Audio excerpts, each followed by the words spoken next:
haiwe gisi tapigiwa inategwa. Mpendwa katika Bwana, unaweza toka hapa. Nakumbuka siku moja kijana moya alikuwa amekamata media kama ndugu huyu ambaye iko pale, alikuwa anakamata imagine iko narudia, iko na sifu Mungu, si ni vile? Iko kanisani, iko na kamata hajue. Kume mahali hapa ambapo nimefika akakwala na hajue, akaanguka na akaweza kukufa. Ule alijitayarisha saa ngapi kukutana na Bwana Mungu wake?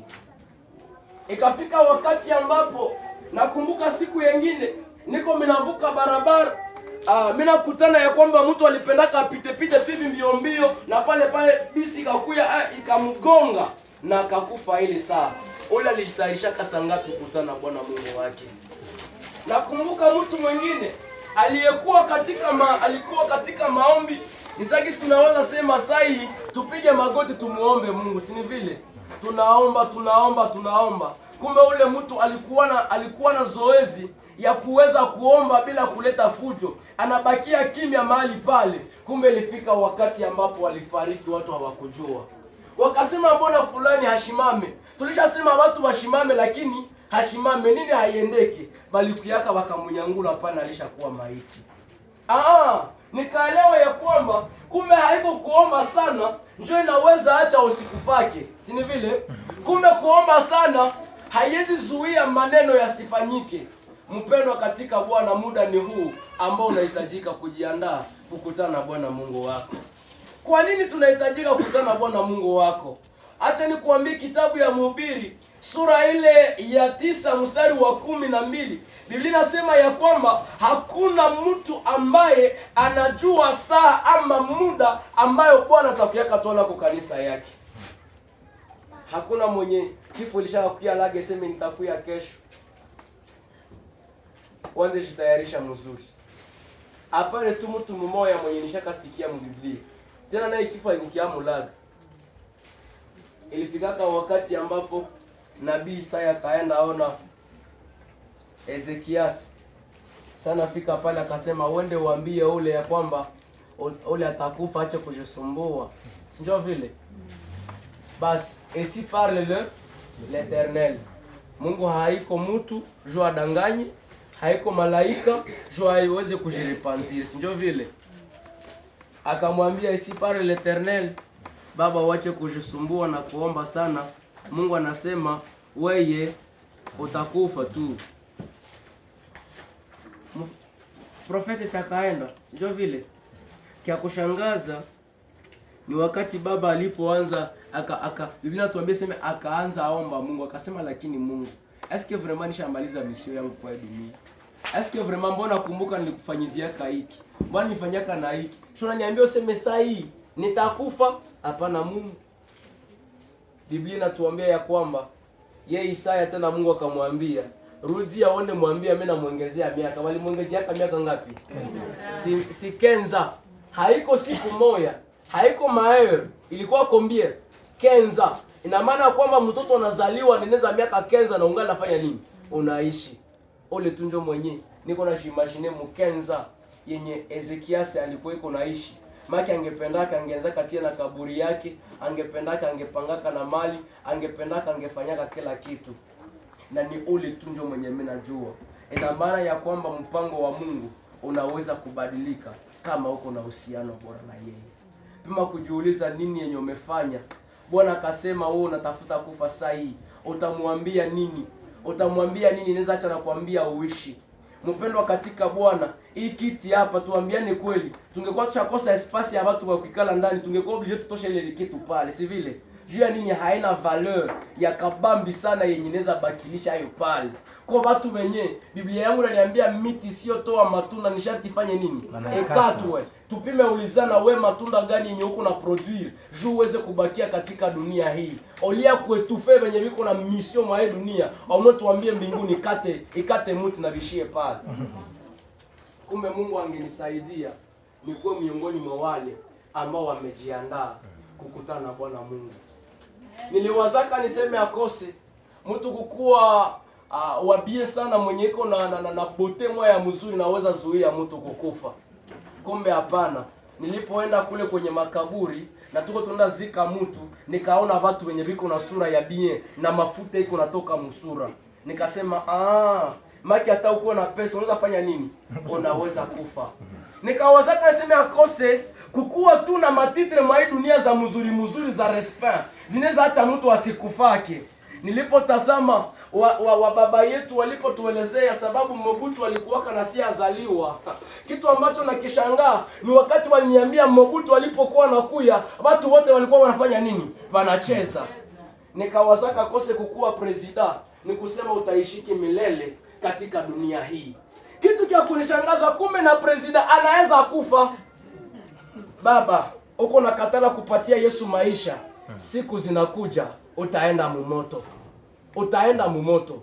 Uko nasema useme mimi siwezi adore Mungu sababu niko hivi na hivi. Okay, niliwazaka niseme akose kukua major. Kumbe njoo kuishi bien mwa hii dunia. Unakuwa mwa na intimide wengine. Kumbe na mamadusi walikufa kasini vile. Kumbe kukua na titre haiko tofauti, haiko sinonime ya kusema utaishi siku za mingi. Nikasema Mungu wangu, sasa hapa juu mtu aweze kukupendeza inamubidi nini? Nikaelewa kitu cha kwanza, amini Bwana Yesu Kristo nao utaokolewa wewe na jamaa lako. Haleluya. Amen. Na Biblia inatuambia yeye mwenye kuniamini mimi ana nini? Uzima wa milele. Si ni vile? Sasa namna gani wewe uko tayari kuamini Yesu Kristo wewe peke uende katika mbinguni, lakini jamaa yako ibaki iko natesekea mumoto? Uko mtu wa bia, uko mtu wa mubaya.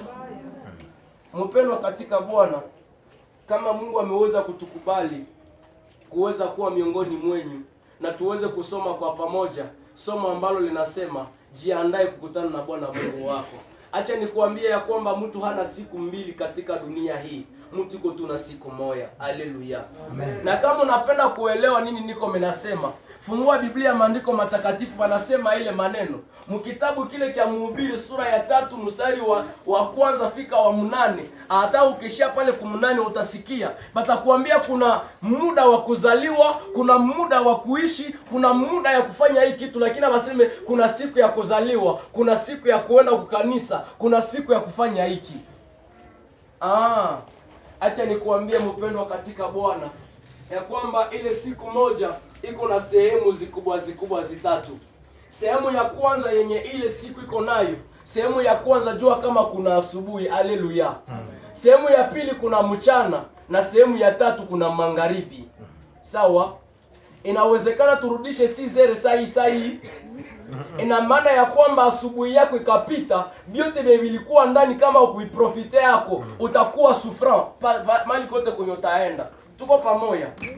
Na ndio maana ukiangalia tukiweza kucontextualize muhali ya maisha yenye tuko tunaishi ndani, mpendwa katika Bwana, utaelewa ya kwamba kuna muda ya kukua mtoto, kuna muda ya kukua kijana na kuna muda ya kukua nani? Mzee. Niliwazaka niseme akose mtoto hawezi fariki. Na nikasema kumbe shie watoto hatuko concerne kupatia Yesu maisha. Nilipoangalia Biblia iliniambia yeye mwenye kuniamini mimi ana nini? Uzima wa milele. Hawakusema sema wa 20, hawakusema wa 50, hawakusema wa 3 ans, basema yeyote mtaamini iko na nini? Na uzima wa milele. Nikasema kumbe hii wakati watoto nao kumbe shie hatuko concerne sana. Mecha kuniogopesha ni wakati nilionaka wanganga wakaniambia si ya de morni. Mshabisikia na nyinyi? Kumbe mtu anaweza zaliwa na alishafanya nini? Alishakufa. Nikajiuliza, mornebo samo ya mama alifanyaka zambi. Bakaniambia sema hakuna zambi. Hata na mtoto wa siku moja anafanyaka nini? Anakufa. Pima angalia ni siku yapata gani, masiku ngapi zo umeishi mwi dunia na ni kitu gani kenye umefanya hii kanisa tunaweza kukumbukia hako. Tutasema juu mama huyu alikuwa shatutesa, ama tutasema Mungu asifiwe, au tutaanza regrete sababu umeenda. Nikasema kumbe watoto nao wanakufaka, kose bashene njoo batakufaka. Mesa niko menapata neema ya kuangalia mabilio viviko vinayala huku, niko kutani babiana njoo biko wanakufa. Na jina anaweza kufa. Pima jiuliza, je, Yesu akakuya saa hii utaingia katika mbinguni yake? Ni kitu gani ambacho kinatambulisha ya kwamba uko na ile uhakika. Ni kitu gani? Ni kitu gani? Mpendwa katika Bwana, tunafunga somo letu hili. Sitaendelea na mambo mengi. Ukisoma kitabu cha Yohana sura ile ya 3 mstari ule wa 6, Biblia inasema kilichozaliwa na mwili ni nini? Ni mwili. Na kilichozaliwa na roho ni nini? Ni roho. Lakini yote vimefanya nini? Vimezaliwa. Si ni vile? Mtoto anaweza zaliwa na pale unaanza mpatia ugali. Tuambiane kweli. Utafanya nini? Utaanza mnyonyesha. Akishaanza nyonyesha anaanza kula kapotaji. Akishaanza fanya vile vyote si anaanza tembea mzuri sana. Si anaendelea. Si unajaranjaka kila siku watoto yako bakule, si ni vile mzazi? Si unajaranjaka kila siku upate chakula, upate na manguo za kuvala. Hakuna mwalikio mna havale. Sisi wote tulukia tunavala. Si unajaranjaka mtoto wako asome. Makuta yanaweza kosekana bure, meno napenda asome. Si unajaranjaka kila kitu kiendeke mzuri. Unafanyaka mzuri. Na kitu kile kinaniogopesha ni ukutana hata kumbe na mwenyeko na elimu anakufaka. Mwisho wa kiburi ni kaburi. Mwisho wa kiburi ni kaburi. Jiandae kukutana na Bwana Mungu wako. Na Mungu ataweza kukusaidia. Kama unakulaka mara 3 kusiku, niko mnashangaa jinsi unaweza fanya 3 jours au 3 fois au ni semaine na huyakulaka neno la Mungu. Na hukulaki neno la Mungu. Nataka kuomba na mtu mmoja yeye anajisikia. Sitafute umati wa watu. Natafuta tu mtu mmoja. Mwenye ana comprendre que kumbe nimekuwa na existe mwa dunia. Mimi niko mnajiuliza kama nilipatia ka Yesu maisha siku gani? Nimeikosa. Au ule mtu anasema sasa kweli mimi nishakapatia Yesu Kristo maisha. Ninalinganisha sawa mtoto amezaliwa. Lakini nimeelewa gisi siajiandaa. Kwa mfano niambia au mama unatuma mtoto wako unamwambia uende kubutika uniletee chumvi. Sawa? Butike fulani sio na madrese. Epi mtoto anakimbia kule, anaenda anafika kubutika anarudia na habebe chumvi. Unaweza waza nini? Utamwambia nini ule mtoto? Si hana akili. Epi unamuuliza zile pesa ziko wapi? Asema nilizikulia kule. Nilazikulia kule. Utamwambia nini?